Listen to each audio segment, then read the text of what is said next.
ሰላም ሰላም ዛሬ በአዲስ ቪዲዮ እና በትልቅ ሰው የዩቲዩብ ቻናል ብቅ ብለናል። ማን እንደሆነ መገመት ይቻላል። እንግዲህ በኢትዮጵያ የዩቲዩብ ታሪክ ብዬ ነው ማወራው። ዛሬ ይዤላችሁ የቀረብኩት ለየት ባለ ኮንተንት ሁላችንም የምንወደው እና ከብረው ታዋቂውን ሰመረ ባሪያውን ነው ዛሬ የምንዳስሰው። ሰመረ ባሪያው ትምህርትን ጨርስና አሜሪካ ትሄዳለህ እየተባለ የሚያድግ ትውልድ እንግዲህ በዛ ነው የሚታወቀው። ሰሜ ከእኔ መከታተል ከጀመርኩበት ጊዜ ጀምሮ በቴሌቪዥንም ኤንቢሲ ላይ ኤፍኤም ላይም እንግዲህ አሁን ደግሞ በራሱ ቻናል ሰመረ ባሪያው 244,000 ሰብስክራይበር ከ555 ቪዲዮ ጋር አለ። ሰመረ ባሪያው እንግዲህ የሳምንቱ ጨዋታ በፊት የሚቀርብበት ነበር። ትዝብት አለ፣ ትችት አለ፣ ሽሙጥ፣ ሌላ ሀሳብ፣ ማህበራዊ ጉዳዮችን እንግዲህ የተዝናና የሚያወራበት የሚያቀርብበት የዩቲዩብ ቻናል ነው። እንግዲህ ሰመረ ለትውልዱ አንዳንድ አላስፈላጊ የሆኑ በተለያየ የእድሜ ገደብ የሚቀርቡ የቲክቶክ ላይ ይሁን የዩቲዩብ ቪዲዮዎች ይሁን እነዛ ላይ ከፍተኛ የሆነ ማህበረሰባዊ ትችትን ሀሳብን የሚሰጥ ትችትን ስል አስፈላጊ ትቶች የሚሰጥ የዩቲዩብ ቻናል ነው። እንግዲህ ሁሉም በየእድሜው አክት እንዲያደርግ በየተሰማራበት የስራ መስክ በዛ ሙያ ላይ አክት እንዲያደርግ የራሱን ስራ ከሚሰራ ኢትዮጵያዊ ዩቲዩበር ነው። እንግዲህ ሰሜ እሱም ብቻ ሳይሆን የሚታወቀው ከፍተኛ የሆነ የመድረክ መምራት ብቃቱ፣ ኮሜዲው ይታወቃል። ሰሜ እውነቱን ለመናገር ብዙዎቹን አንቅቷል። የሰመረ ቪዲዮዎች የሚናፈቁ ቪዲዮዎች ናቸው።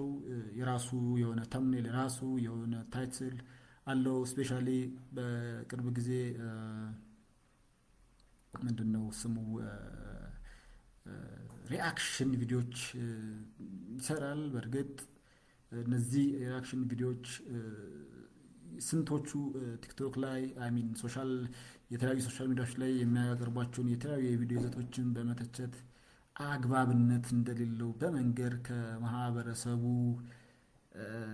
ባህል፣ ስርዓት፣ እምነት ያፈነገጡ ነገሮች መሆናቸውን በአጠቃላይ አላስፈላጊ ምንድነው የቲክቶክ የፌስቡክ ቪዲዮዎች በሚፖስቱበት ጊዜ እነዛ ላይ ሰፊ የሆነ እንደ ባን ወይም ደግሞ እንደ ክልከላ የማድረግ ስራ ነው የሚሰራው። በእርግጥ ይሄ ትውልድን ከማስተማር አንጻር ነው። እኔ ደስ የሚለኝ እዚች ዩቲዩብ ላይ ያለችው አንዳንድ እንትኖች የሚሰጣቸው ታይትሎች በጣም ደስ ይለኛል። ስፔሻሊ ትምህርትን ጨርሰህ አሜሪካ ትሄዳለህ እየተባለ የሚያድግ ትውልድ እንግዲህ ሀሳብ ሁሉ ውጭ ሀገር የሚሆን ትውልድ ነው የሚፈጠረው። እቺ መጀመሪያው ላይ ካየኋት በጣም ከተመቸችኝ የሪልቶኮር የሪአክሽን ቪዲዮ አንዱ ነው። እንግዲህ ሰመረ ባሪያው ሁላችንም በተለያዩ ሚዲያዎች እናውቀዋለን። ስቲል ናው አሁን አክቲቭሊ እየተንቀሳቀሰ ያለ ነው። እንደውም በቅርቡ ኢቢኤስ ላይ በጣም ነው የተደረገው ይመጥናል የቤተሰብ ጨዋታ ላይ ነፍሱን ይማረውና ነፃነት ወርቅነህ ከሞተ በኋላ ኢቢኤስ የቤተሰብ ጨዋታ ላይ አሁን ገና ወግና ስርዓት ያለው ከአርቲስት ነፃነት ወርቅነህ ጋር እንደው የሚተካከል ቢባል ማጋነን አይሆንብኝ። ሰመረ ባሪያውን ሁሉም ፊል ያደረገበት ነገር ነው ያለው እና ሰመረ ባሪያው ከዛም በተጨማሪ የሚሰራቸው ኤንቢሲ ቲቪ ላይ የሚያቀርባቸው የፎቶ እንትኖች እንግዲህ እነዛ እንደቀላሉ ሊታዩ ይችላሉ። እንግዲህ በእርግጥ ትልቅ ለአንዳንድ ለተቋማት ለመሰረተ ልማት ተቋማት ያለውን አስተያየት ነው የሚሰጠው። እንግዲህ ለምሳሌ አስፋልት መሀል ላይ ፖል እያለ እንግዲህ ምን እንደሚያስቀጥሉላችንም እንደምናውቀው ነው። የመብራት ፖል ተከቦ ምንድነው ቤት መሀል ላይ የሚሰራበት የመንገድ የቀለም አቀባብ የመንግስት ተቋማት ላይ ያሉ ምንድነው ስሙ ተያይዘው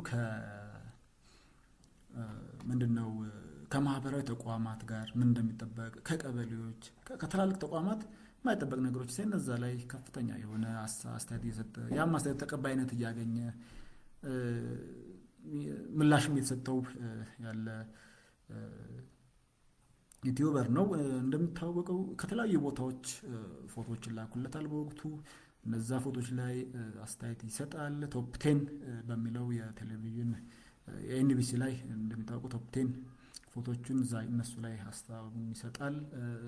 ሰሜ ከዛም በተጨማሪ በጣም ጨዋታ አዋቂ ነው፣ ቀልድ አዋቂ ነው፣ ሰው አክባሪ ሰው ነው። እኔ ብዙ የእሱን እንትኖች መርካቶ አካባቢ የተቀረጿቸውን አንዳንድ ቪዲዮዎች ከመርካቶ ልጆች ጋር ምናምን ያየው ይመስለኛል። እዛ ላይ የሚሰጣቸው አስተያየቶች ምናምን በጣም የኮሜዲ አዘል ጨዋታዎች በጣም አሪፍ ናቸው።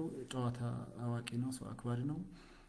ሰሜ እንደ ልፋቱ እንደ ጥረቱ እንደ ማንቃቱ ስራ እንግዲህ ያለው የሰብስክራይበር መጠን ከሚሰራቸው ኮንተንቶች ጋር አይገናኝም። which means ሰመረ ማርያም ማለት ራሱን የቻለ አንድ ማህበረሰብ አንቂ ነው። በጣም ከድሮ ጀምሮ እኔ እከታተለዋለሁ እዚህ እስካለበት ደረጃ ድረስ እና ሰሜ ያርክልል ላለው ነገር ከልብ እናመሰግናለን። አክባሪ ነኝ፣ እኔም ተከታይ ነኝ። ቴንኪው። በዚሁ ቀጥል።